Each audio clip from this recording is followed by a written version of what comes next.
अगर तुम नॉनवेज खाते हो, क्या तुम्हें पता है तुम हर बाइट के साथ बस खाना नहीं, जहर भी खा रहे हो। जब किसी बेजुबान जानवर को काटने के लिए ले जाया जाता है, डर के मारे उसके बॉडी में कॉर्टिसोल और एड्रेनालिन जैसे डेडली स्ट्रेस हार्मोन्स रिलीज होने लगते हैं। मौत के बाद भी वो खतरनाक स्ट्रेस हार्मोन्स उसके मांस में फंसकर रह जाते हैं। पकने के बाद भी वो पूरी तरह खत्म नहीं होते।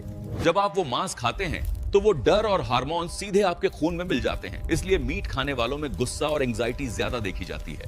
हमारे बुजुर्ग कहते थे, जैसा भोजन वैसा जीवन। आप सिर्फ प्रोटीन नहीं खाते, आप उस बेजुबान का डर और तड़प भी खा रहे हो।